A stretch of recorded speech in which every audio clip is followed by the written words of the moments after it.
सरकारଙ୍କ बालीघाट नियम अंकुश नीति जोगु आज कोठाबाड़ी रास्ताघाट निर्माण बाधाप्राप्त। दीर्घ वर्ष है सबु निर्माण कार्य पछुआ। लघु खनिज पदार्थ बाली राजस्व विभाग खनि विभाग को चली जाइछि। खनि विभाग कार्यालय मंथर गति चली। बालीघाट निलाम होइछि, अथच खनि विभाग कौनसी ना कौनसी कारणरू इसी बालीघाट मालिक को देउना, जहाँफल बालीघाट मालिक मन इच्छा रॉयल्टी काटी देउछन्ति, किंतु रास्ता चालन देउना। ट्राक्टर मालिक बाली बिना चालन रे रास्तार आसुता बेले खनि विभाग और पुलिस विभाग जनतारे पड़ुछन्ति। हजार हजार टंका जोरिमाना देवा सह कर्मचारी जेल जाउछन्ति। तेणु ऋणग्रस्त ट्राक्टर मालिक और कर्मचारी भୟରେ ट्राक्टर घर रखी मासिक ऋण किस्ती अजथार दे अशांति दिन काटुछन्ति।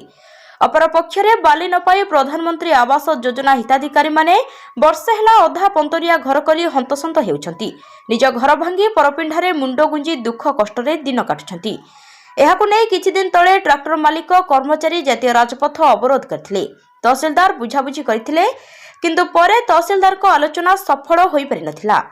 अपर पक्षरे आज बाध्य होई शताधिक प्रधानमंत्री आवास हिताधिकारी बाली संकट नै भालुबसा पंचायत घेराव करबा सह किछि समय पई रास्ता अवरोध करथिले।